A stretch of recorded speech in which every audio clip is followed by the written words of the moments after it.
Hello friend, आज हम DDA line algorithm का सेकंड एग्जांपल सॉल्व करेंगे। फर्स्ट एग्जांपल हम सॉल्व कर चुके हैं। ठीक है, जो हमारी लास्ट प्रीवियस वीडियो थी उसमें हमारा फर्स्ट एग्जांपल था और ये डीडी लाइन एल्गोरिथम का ही सेकंड एग्जांपल है जो हम इस वीडियो में सॉल्व करेंगे।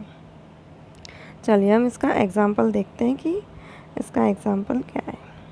ठीक है, देखो इसमें सेम एज वही एग्जांपल है जैसे हमारा लास्ट वीडियो में था। लिटिल बिट डिफरेंस हर जैसे हम नॉर्मली मैथमेटिकल भी सॉल्व करते हैं तो उसमें भी लिटिल बिट डिफरेंस रहता है, बाकी सारा क्वेश्चन आंसर सॉल्यूशन सब सेम रहता है। ठीक है, उसी तरह ये भी है। Plot a line between 2,7 and 9,1 using DDA algorithm. इसमें भी क्या है, हमें दो पॉइंट एलोकेट है 2,7 एंड 9,1। इन दोनों पॉइंट से ही हमें पूरा एल्गोरिथम सॉल्व करना है। अब हम 2,7 एंड 9,1 को लेते हैं तो हमने क्या करा, जो 2,7 है उसको x1 और y1 माना, जो 9,1 है उसे x2 और y2 माना। अब हम निकालेंगे dx और dy। dx कैसे निकालते हैं, x2 माइनस x1। x2 क्या है हमारा 9 है, x1 क्या है हमारा 2। ठीक है, तो 9 माइनस 2 कितना हो गया 7। ऐसे हम dy निकालेंगे तो y2 कितना है हमारा 1 और y1 कितना है 7, तो हमने लिख दिया 1 माइनस 7, तो हमें कितना मिल गया -6। अब जो हमारी लास्ट वाला जो एग्जाम्पल था जो हमने सॉल्व किया था उसमें तो क्या थी, हमारी दोनों ही पॉइंट पॉजिटिव थे, बट इसमें क्या है एक पॉजिटिव है एक नेगेटिव है।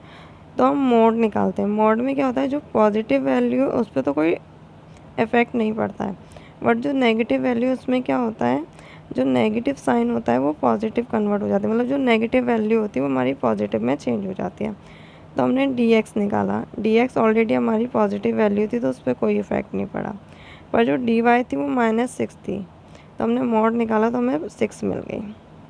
ठीक है, अब हम निकाला absolute dx greater absolute dy, मतलब हमारे जो dx और dy हमने निकाला है उसमें से हमारी कौन सी वैल्यू बड़ी है, तो हमारी बड़ी क्या है dx है। ठीक है, तो हमारी जो स्टेप्स मतलब जो हम एल्गोरिथम को सॉल्व करेंगे वो कितने टाइम तक करेंगे, 7 टाइम तक करेंगे, क्योंकि हमारा dx बड़ा है तो dx की वैल्यू कितनी 7 है। अगर 8, 9, 10 कितनी भी होती तो उतने ही टाइम तक हमारी एल्गोरिथम सॉल्व होती, तो इसमें तो 7 है तो हम 7 टाइम तक सॉल्व करेंगे। तो हमें स्टेप्स मिल गई हैं कि हम 7 टाइम तक अपने इटरेशन या एल्गोरिथम की जो स्टेप है उसे फॉलो करेंगे। अब हमने क्या करा, स्टेप निकाल लिए। अब हम एक्स इंक्रीमेंट और वाई इंक्रीमेंट निकालेंगे। एक्स इंक्रीमेंट कैसे निकालते हैं, dx अपॉन स्टेप। ठीक है, तो dx कितना था 7, स्टेप भी कितनी थी 7, तो हमें क्या मिल गया 1। ऐसे ही हमने y इंक्रीमेंट निकाला dy अपॉन स्टेप, तो dy कितना था -6, स्टेप कितनी थी 7, तो हमें क्या मिल गया -0.8। ये नेगेटिव में मिला है, ये पॉजिटिव में, मतलब ये इंक्रीमेंट हो गया एक तरह से और ये डिक्रीमेंट हो गया। अब हमारी जो एल्गोरिथम के स्टेप हैं वो हमें मतलब जैसे कि हमें 7 स्टेप फॉलो करना है, तो 7 स्टेप फॉलो करने के लिए भी हमें पॉइंट एलोकेट किए गए हैं जिस पे हम अपनी 7 स्टेप फॉलो करेंगे। तो जैसे स्टार्ट पॉइंट हमारा 2,7 है, हम यहाँ से अपनी जो एल्गोरिथम है उसको स्टार्ट करेंगे। तो हमने लिया i = 1। अब हमने मतलब पहले x के लिए करेंगे फिर y के लिए करेंगे, मतलब हाँ पूरे 7 स्टेप x और y दोनों पे अप्लाई होंगे। ठीक है, तो हमने x लिया, इसमें हमने 2 लिया।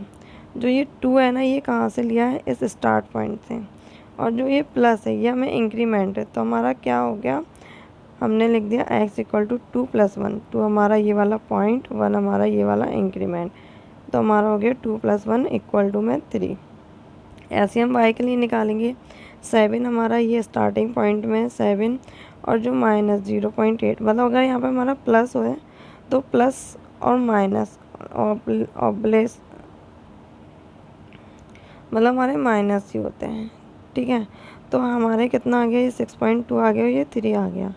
तो देखिए ये 3 हम क्या करेंगे, जो हमारी लाइन ड्रॉ करते हैं ना उसके लिए हम क्या करते हैं, इंटीजर वैल्यू लेते हैं, फ्लोटिंग वैल्यू नहीं लेते हैं। तो ये तो हमारी ऑलरेडी इंटीजर है तो हमने सेम वैल्यू ले ली, बट ये 6.2 है तो हम इसका राउंड ऑफ निकालेंगे तो हमें 6 मिलेगा। ऐसे हमने i = 2 के लिए लिया x। अब ये 3 जो हमारी न्यू वैल्यू आई है ना, ये वाली हम इसको लेंगे। ठीक है, +1 जो हमारा इंक्रीमेंट है वो लिया, तो इक्वल टू में कितना मिल गया 4। और ऐसे हमने y के लिए निकाला, न्यू वैल्यू 6.2 और डिक्रीमेंट हमारा -0.8 का, तो हमें कितना मिल गया 5.4। ठीक है, इसका भी हमने इंटीजर 4 लिख दिया, इसका राउंड ऑफ निकालेंगे तो 5 आएंगे। ठीक है, तो हमारी ये 2 इटरेशन हो गई, I1 I2। अब हम निकालेंगे I3 I4 I5 I6 I7, ऐसे हम 7 तक जाएंगे। तो हमने i=3 के लिए निकाला, x=4 हमारी न्यू वैल्यू और +1 जो इंक्रीमेंट था वो, तो हमें मिल गई 5। ऐसे हमने सेम एज y के लिए निकाली, ये 5 आ जाएगा और इसका राउंड ऑफ निकालेंगे तो ये 5 कैसे आया, जो हमारे पॉइंट के बाद की वैल्यू है अगर वो 5 से बड़ी होती है तो जो पॉइंट के पहले वाली वैल्यू होती है उसे एक बढ़ा के लिखते हैं। अगर ये जो 6 है ये 5 होता है या 5 से छोटा होता है तो इसको जो एज इट इज़ है सेम वही लिखते हैं। ठीक है, ऐसे हमने i=4 और i=5 निकाला। सेम है, हमने i=6 और i=7 निकाला। जैसे देखो i=7 में क्या है, x=8 हमारी न्यू वैल्यू +1 का इंक्रीमेंट, तो इक्वल टू में कितना मिल गया 9। ऐसे हमने y के लिए निकाला तो 2.2, तो मतलब -0.8 इक्वल टू में कितना मिल गया 1.4। तो देखो ये तो 9 आ गया, अब ये 1.4 है, तो जब इसका राउंड ऑफ निकालेंगे तो हमें कितना मिलेगा 1। अब हमारी जो इटरेशन या जो स्टेप है वो तो कंप्लीट हो गई। ठीक है, अब हमें पता कैसे चलेगा कि हमारी एल्गोरिथम कंप्लीट हुई है कि नहीं, और अगर कंप्लीट हुई है तो वो सही है कि नहीं। तो देखो जैसे कि हमें 2 पॉइंट एलोकेट थे, एक 2,7 एक 9,1। तो हमने 2,7 से तो क्या करा, स्टार्टिंग की।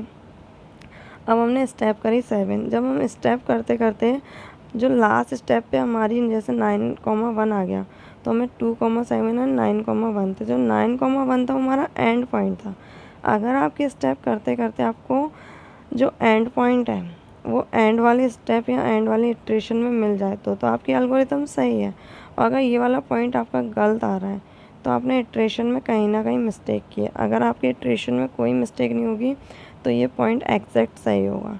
ठीक है, thank you for watching my video. और आपको मेरी वीडियो में अगर कुछ भी दिक्कत हो या जो चीज़ समझ में नहीं आ रही हो, आप कमेंट बॉक्स में करके मुझसे पूछ लेना। ठीक है, मैं आपको बता दूँगी, बट क्लियर रखना, डाउट मत रखना। Okay, thank you.